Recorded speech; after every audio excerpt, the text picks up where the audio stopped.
Hi, welcome to our channel where we share the most intriguing stories.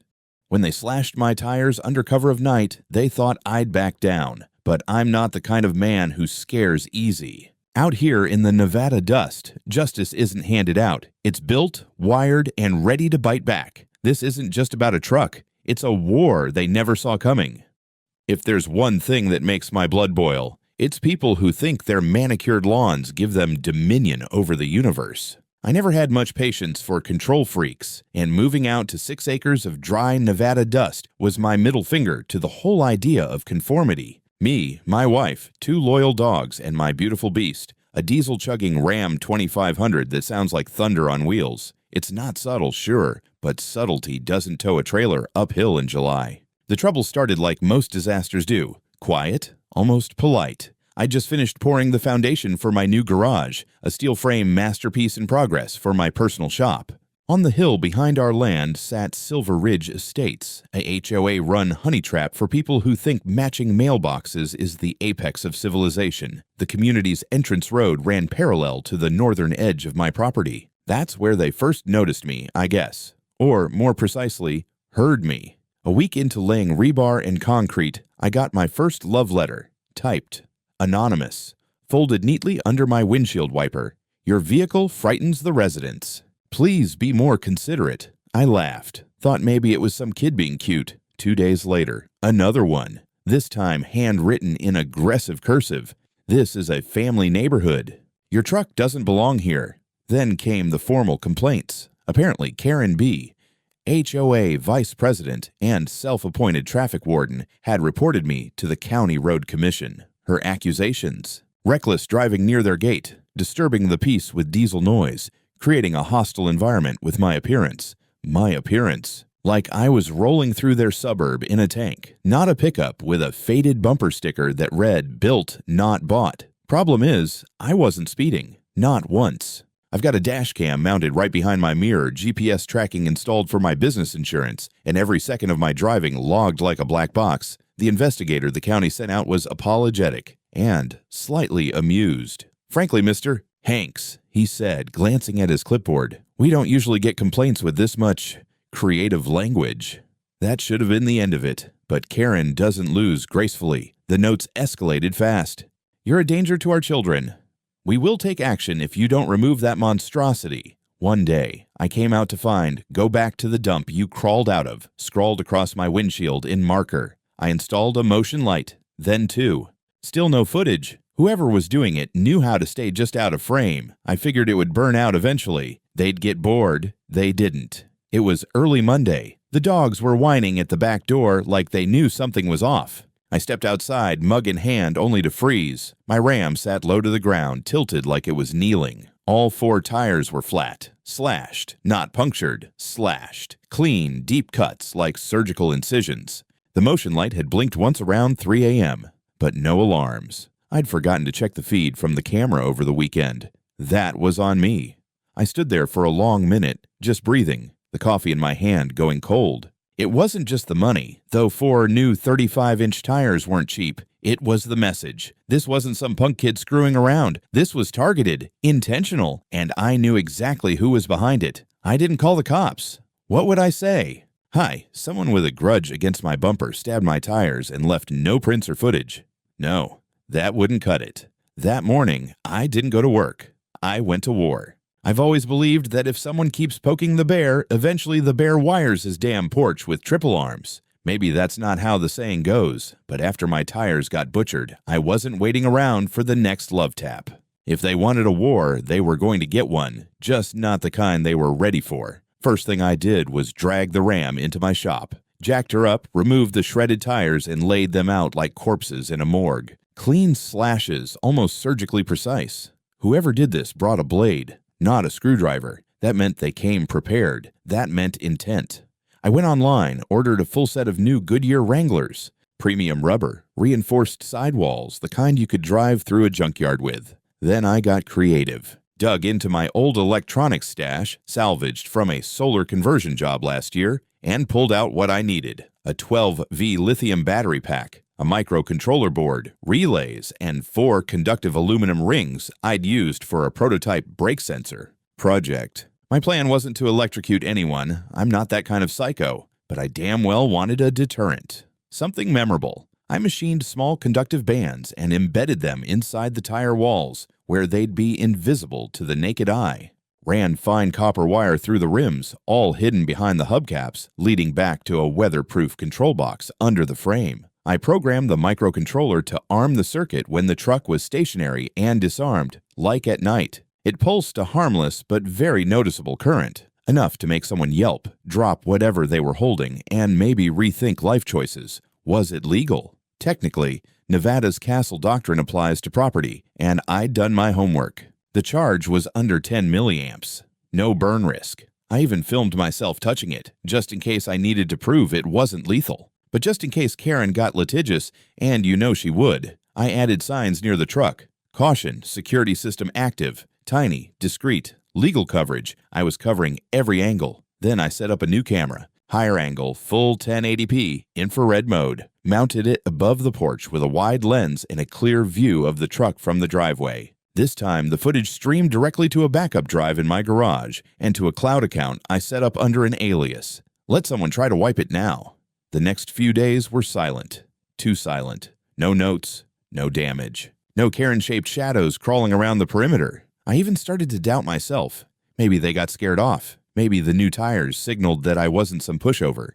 Or maybe I was just the crazy guy with a truck wired like the set of Home Alone, Diesel Edition. And then it happened. It was a little past midnight. My wife had gone to bed early, and I was halfway through a lukewarm beer and a YouTube video about plasma cutters when I heard it. A scream. Not a horror movie shriek. A real one. Guttural, masculine, full of pain and surprise. I was on my feet before the bottle hit the counter. Out the door in seconds, flashlight in one hand, my old Smith & Wesson tucked behind my back just in case. There he was. Middle-aged, pudgy, crumpled near the passenger side of the Ram, clutching his wrist and moaning like he'd stuck it in a toaster. I recognized him immediately. Carl Matthews, the HOA's self-titled traffic compliance officer. He wore one of those reflective vests like he was directing planes instead of pointing at parked cars. Standing next to him was the Queen of the Damned herself, Karen B., mouth open, holding a tire puncher in one hand and looking like she'd just seen a ghost. I didn't say a word, just turned the flashlight on them both, then up to the new camera blinking red and recording. "Smile," I said, voice low. "You're on live feed." Karen dropped the puncher. It clattered to the ground like a guilty confession. "He's hurt," she snapped, suddenly trying to spin it. You booby-trapped your truck. That's illegal." Carl groaned louder, still rocking on his knees. "I think I'm having a heart attack," he bellowed. "No, Carl," I said calmly. "You're having a lesson in trespassing and battery assault. You're lucky that's all you're feeling." Karen lunged forward, finger jabbing. "You can't park this death trap near our road. This is public space." "Nope," I said, pointing to the clear marker post. "That's the easement line. You're standing 3 feet onto my property, and that's on camera too." I didn't wait for the theatrics to escalate. Pulled out my phone, called the sheriff, and started my script. "Hi, yeah, I've got 2 trespassers on private property. One's injured himself trying to damage my vehicle. Everything's recorded. You'll want to bring paramedics and maybe a lawyer." I looked up. Karen had turned pale. Carl had gone quiet, still hugging his arm like it owed him money. It was going to be a hell of a night. They say every villain has a breaking point, but I swear Karen B. must have been manufactured in a lab without one. By the time the deputy and paramedics rolled up, Carl was moaning about nerve damage and a possible electrocution trauma, while Karen clutched her purse like a Bible and kept pointing at my truck like it was a war crime. I kept my mouth shut and let the camera footage do the talking. Deputy Larson, a guy I knew from town, solid, sharp, and definitely not a HOA fan, took my statement calmly, asked for the footage, and I handed over a thumb drive with time-stamped clips and a printout of the voltage data logs from the system. He actually raised an eyebrow at the level of documentation. "You rigged a sensor array to your tires?" he asked, glancing at the microcontroller box. "Better than rigging a shotgun under the hood," I replied. Karen launched into her soliloquy as soon as Larson turned to her. "This man," she barked, "has created a hazardous weapon disguised as a vehicle. That's attempted murder. Carl may never use his left hand again." Carl, bless his dramatic heart, was now in the back of the ambulance clutching an ice pack like a Victorian widow. "Ma'am," Larson said with infuriating calm, "you were both caught on video crossing onto private land with tools and intent to damage property. That's criminal trespass and attempted vandalism at the very least." Karen blinked, eyes darting like she was scanning for emergency exit signs. "I was preventing danger," she tried. "That truck is a menace. It's constantly blasting down the road and scaring children." Larson didn't even flinch. "And you're the police now?" Silence. Brief, awkward silence. By the time they left, I'd signed a statement, handed over copies of the documentation, and received confirmation that both Karen and Carl were being formally reported for trespassing and attempted property damage. Carl was transported to the hospital, likely just to milk sympathy and maybe pad a civil suit later. I thought it might end there. You catch someone red-handed, get it all on tape, and call it a day. Right? Wrong.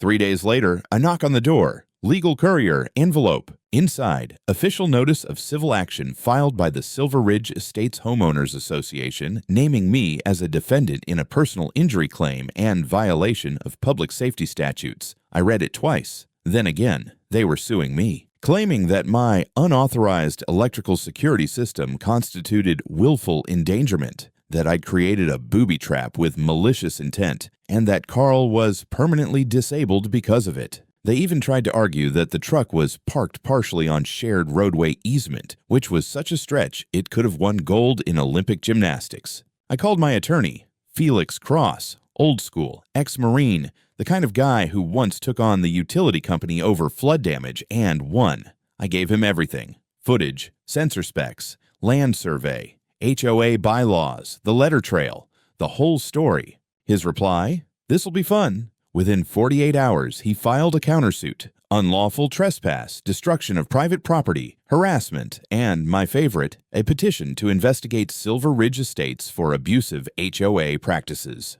He also filed a motion to dismiss their claim, citing castle doctrine and documented proof that the system I'd installed was below legal thresholds for lethal or incapacitating force. Felix doesn't smile often, but he grinned like a wolf that day.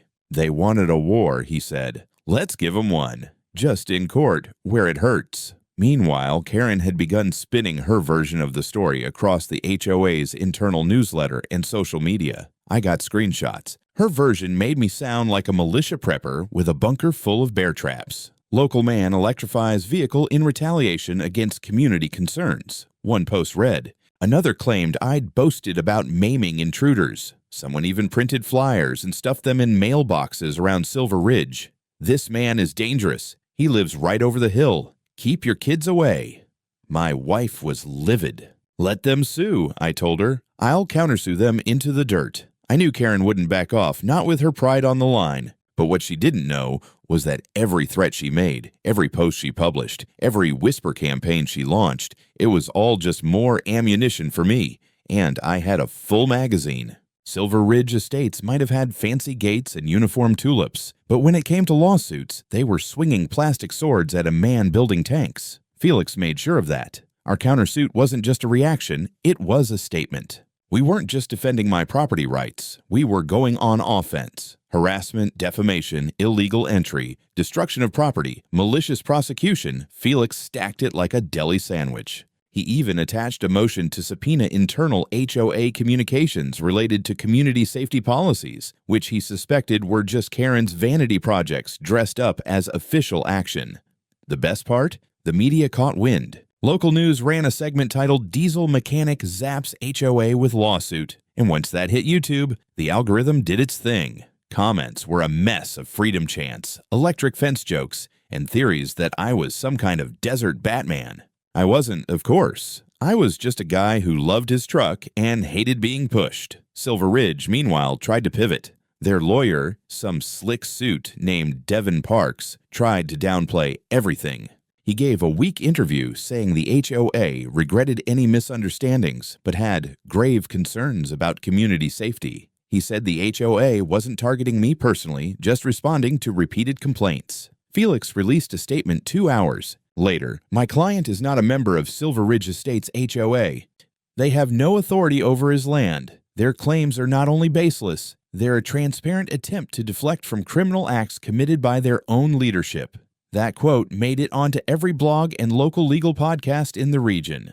Then things got weirder. We discovered, through one of Felix's favorite tools, a discovery motion, that Karen had tried to pay for a private community safety audit that included my property in the map. A map that showed my house, outside HOA jurisdiction, color-coded in red as a potential hazard zone. She'd distributed this to over 70 homeowners. Felix practically salivated. "This is gold," he said, holding up the printout. She put it in writing. She knew they had no control over your property and still tried to vilify you as a threat. Meanwhile, the court set a date for preliminary hearings. I showed up in my Sunday best, pressed jeans, and a clean shirt without oil stains, and sat there while Devin tried to argue my tire system was a deadly defensive trap. The judge raised an eyebrow. "Mr. Hanks," she said, "do you have documentation of your system's specifications?" Felix handed over a thick binder labeled Tire Defense Module, Non-Lethal Design. The judge flipped through voltage charts, resistor data, and my own damn hand-drawn wiring diagrams like she was grading a high school science fair. She looked up. "This isn't a trap. This is clever, possibly over-engineered, but legal." Devin's face drained like a punctured pool float. Karen, seated 2 rows behind her lawyer, crossed her arms like a teenager grounded for sneaking out. But that hearing wasn't the win. Not yet. That was just round 1. What did hit like a gut punch to the HOA was the judge's decision to allow our countersuit to proceed in full with preliminary discovery. That meant HOA board members, including Karen, would have to hand over emails, memos, and meeting minutes related to any mention of me or my property. And we got permission to depose Karen under oath. Suddenly, the HOA board wasn't so enthusiastic. Rumor had it that 2 of the board members had already tried to resign. One even contacted Felix directly, offering to provide internal documents to set the record straight. We took it. Turns out, Karen had been running the HOA like her own little fiefdom. The president, a guy named Len, had been out of town for months on family emergency, and Karen had been signing off on letters, policies, even maintenance orders, all in the board's name. One email, forwarded anonymously, showed her writing, "We can't let this redneck intimidate us. He thinks his acreage makes him immune. We'll show him." Felix highlighted that in bold for the jury file. By the end of that week, Karen was no longer the only one with something to lose. The HOA itself, once a fortress of smug yard regulation, was showing cracks. The district commissioner even suspended their eligibility for a community improvement grant pending the outcome of the case. The funny thing is, I didn't even want all this. I just wanted my tires intact and to be left the hell alone. But now that they'd escalated, I wasn't stopping. I didn't expect to enjoy court, but I'll be damned if watching HOA suits squirm under oath didn't become my new favorite sport. The first full hearing was scheduled in the county courthouse, and I walked in with Felix like we were walking into a championship match. Karen arrived in a white blazer like she was hosting a fundraiser, not facing cross-examination. Carl limped in with a wrist brace and a glower so exaggerated I half expected him to ask for a wheelchair ramp. The courtroom was packed. Local press had sniffed out the story, and the front rows were filled with reporters, HOA members, and curious residents. Some were clearly Silver Ridge folk. You could tell by the identical pastel golf shirts and expressions of terminal judgment. Karen took the stand like she owned it. Felix started gentle, real honey-voiced. "Ms. B, could you clarify your role within the HOA?" "I was vice president at the time," she said, lips tight. "Acting president during Mr. Langston's leave." "And did you act with board approval when distributing flyers, making complaints, or directing inspections toward Mr. Hanks?" She hesitated. "I informed the board after the fact." "So, no vote? No formal procedure?" "No, but it was urgent. He posed a risk." Felix nodded, jotted something down, then glanced up. "And what specific risk did Mr. Hanks pose by parking his vehicle on his own property?" Karen faltered. "The truck is extremely loud. It's frightening. There are children." "And did he ever drive onto HOA property? Or threaten anyone?" "No, but did you enter his property?" "That night was complicated. We thought the truck was parked illegally." Felix smiled thinly. "Despite multiple documents showing the property line, including the one you marked in red in your safety audit?" She blinked. "Oh yes, let's talk about that," Felix said, holding up the infamous community hazard map. "Is it true you marked Mr. Hanks's property as a hazard zone?" "For awareness. He had a history of reckless behavior.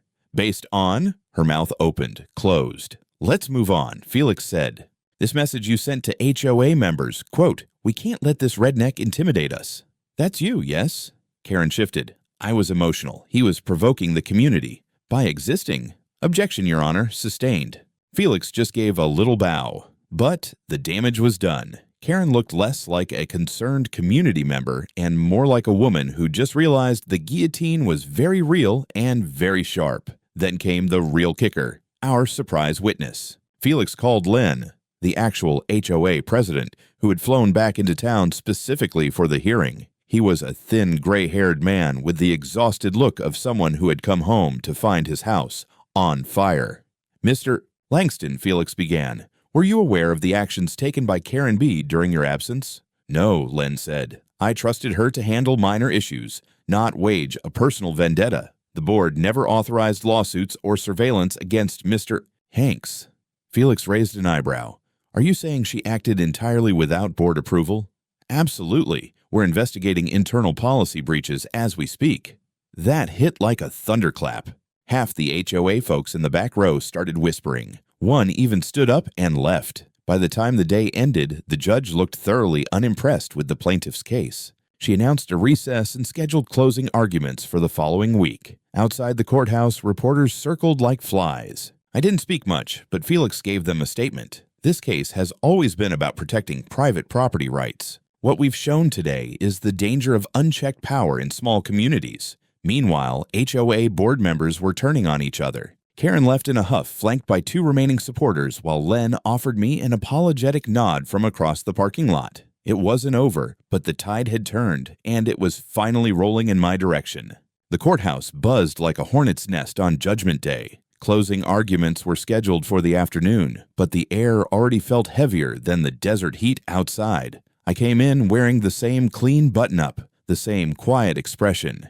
Karen came dressed for war. Power suit, red lipstick, that brittle smile that never reached her eyes. Carl was absent. Rumor was his doctor advised him to avoid further stress. Or maybe his lawyer told him to avoid further perjury. Felix was calm as ever, sipping black coffee like it was game day. We've got this, he said, not cocky, just certain. Devin, the HOA's attorney, did his best to salvage what was left of their case. He leaned into emotional appeals, children frightened by noise, a neighborhood living in fear, a man who weaponized his property. He even held up a blown-up photo of the Ram, like the truck itself was going to leap off the easel and mow us all down. Ladies and gentlemen, he said, this case isn't just about trespass or tires. It's about escalation, about a community pushed to the edge by someone unwilling to cooperate. Felix stood when it was our turn. No theatrics, just truth. My client is a mechanic, a man who lives quietly on his legally owned land outside the jurisdiction of Silver Ridge Estates. He never entered their property. He never threatened them. The opposite, in fact. He was harassed, defamed, and targeted for simply existing outside their HOA's aesthetic bubble. He paused, scanning the jury. What do you do when your tires are slashed? When notes appear on your windshield? When people sneak onto your land at night to damage your vehicle, do you call the police? My client didn't. Not at first. He believed in handling things rationally. He built a deterrent, not a weapon, not a trap. A deterrent, safe, legal, and documented. He picked up the binder labeled Voltage Report Exhibit C, thumped it lightly. And when that deterrent worked, when it exposed those behind the harassment, the HOA doubled down with lies, lawsuits, and a smear campaign. He gestured to the jurors. You've seen the footage. You've read the emails. You've heard Ms. B's own words. This was never about safety. It was about control. And when control was denied, they chose destruction. Silence followed his words. No one moved. Even the judge leaned slightly forward. The jury deliberated for 3 hours. When they returned, the foreman's voice was clear. We find in favor of the defendant, Mr. Hanks, and award compensatory damages in the amount of $37,000. A small gasp rippled through the room. Then, we further recommend censure of the Silver Ridge Estates Homeowners Association and referral for administrative review regarding potential abuse of authority. Karen's face collapsed in on itself. No tears, no screaming, just that look people get when reality finally clubs them in the back of the skull. Outside, the air felt lighter, HOA leadership released a statement within 24 hours. Karen B. was being removed from her position effective immediately, pending further review. Carl resigned due to medical complications. The community's grant for road maintenance, $80,000, was frozen by the county until structural compliance procedures were implemented. Felix and I sat on my porch the next evening, beer in hand, watching the dogs chase each other through the dirt yard. You know, he said, this could set precedent. Small-scale property defense against HOA overreach. Hope so, I said, raising my bottle. Maybe next time someone doesn't have to electrify their tires just to be left alone. He laughed. Still my favorite part. The quiet after the storm wasn't really quiet. Not in the desert, not in a place where silence always hums with wind, insects, and the occasional bark of a territorial coyote. But it was peaceful. For the first time in months, I could walk across my driveway without scanning for threats. No notes, no tire damage, no HOA goons pacing the perimeter like mall cops with an axe to grind. I did what any man does when he wins a war. I rebuilt. The Ram got a full service. Oil change, suspension check, tire rotation. I even washed her twice, which for me is practically a religious event. The garage build resumed. With the settlement money, I upgraded my tools, poured a concrete pad, and added an insulated work bay. Within weeks, I had customers rolling in, locals, off-roaders, a few guys from the next town who said they saw my court footage online and wanted the tire zapper guy. I didn't advertise, but word spreads faster than fire when someone takes down an HOA and walks away smiling. Then came the drop-ins. Not saboteurs this time, curious residents. One man from Silver Ridge, about 50 and balding, showed up with a sheepish look and a cracked bumper. Heard you fix trucks. Used to think you were a nut job. Turns out you're just the only guy with a spine around here. I fixed his bumper. He tipped me an extra $100 and left with a wink. Even Len, the actual HOA president, stopped by one afternoon. Parked his Prius cautiously at the edge of my lot like the land might bite. I met him halfway. He held out a small envelope. Inside, a letter of apology signed by the remaining board members and a personal note. Michael, you were right to defend yourself. We failed as a community to check our own leadership. I hope we can coexist peacefully moving forward. I didn't hug him, didn't shake his hand either, but I nodded. That was enough. Karen, she disappeared from the neighborhood not long after the ruling, sold her house quietly and fast. Rumor was she moved to Arizona, something about starting fresh. I heard she tried to join another HOA board over there. Good luck with that. Carl resurfaced on a local message board, ranting about judicial corruption and electric booby traps, but he had about as much credibility as a two-legged ladder. Eventually, even the trolls got bored of him. The most satisfying moment? Installing the final piece of my front yard, a metal plaque mounted on a sandstone post right by the driveway entrance. Caution, private property do not touch. It might touch back tourists, and delivery drivers took photos of it. A couple of college kids from Reno even tried to buy a replica for their dorm. I told them to make their own. Nothing beats earning it. Nights got quieter. The desert settled. The dogs lounged in the shade without tension. My wife started planting desert roses again. She'd stopped during the chaos. Me? I started sleeping better. Still light, still alert, but better. Peace, as it turns out, tastes even sweeter when you know damn well you earned it. 3 months passed like molasses in winter. Slow, steady, quiet. The kind of quiet that comes after you've won something you never wanted to fight for in the first place. Most mornings, I'd step out with a mug of coffee, scratch one of the dogs behind the ears, and glance toward the Ram. Still there. Still standing proud, sun glinting off the steel like it knew what we'd both been through. I'd tap the bumper once. Not because I needed to. I'd dismantled the current system weeks ago. But out of habit. A kind of salute. The truck didn't just get me around town anymore. It told a story now. People still stopped by. A couple in a Subaru came up the drive one weekend, said they were from Carson City and had followed the court case online. They asked if I'd consider doing a speaking event for a property rights group. I politely declined. I wasn't interested in fame or attention. I just wanted my space, my land, my peace. And now I had it. The HOA tried to rebuild. New leadership, new policies, open meetings. They even extended an olive branch, inviting nearby residents to attend as community observers. I never went, didn't need to, but I appreciated the gesture. Change was happening, slow and clumsy, but real. One day, I saw a new family moving into Karen's old house. Young couple, 3 kids, 2 golden retrievers. I gave them a wave from the gate. The husband waved back. No judgment, no suspicion. Just 2 neighbors, nodding. That night, I sat out on the porch, just me and the dogs, listening to the wind stir through the mesquites. I thought about everything. The notes, the slashed tires, the scream in the dark, the courtroom, that smug expression on Karen's face when she realized it was over. I didn't regret any of it. Not the wiring, not the camera setup, not even the sleepless nights leading up to the hearings. Because in the end, I didn't fight to win. I fought to be left alone. And sometimes that means building the kind of fence no one wants to test again. The plaque at the end of the driveway stayed right where it was. People still slowed down to read it. A delivery guy once asked if it was a joke. I just smiled. Only if you believe in consequences. He laughed, dropped the package, and waved as he drove off. That's all I ever needed. A little space, a little respect, and the freedom to live without being told my truck's too loud, or my yard too dusty, or my life too imperfect for someone else's standards. I took a long sip of coffee, leaned back, and watched the sun drop behind the ridge. Nobody touched my tires again, and they never would.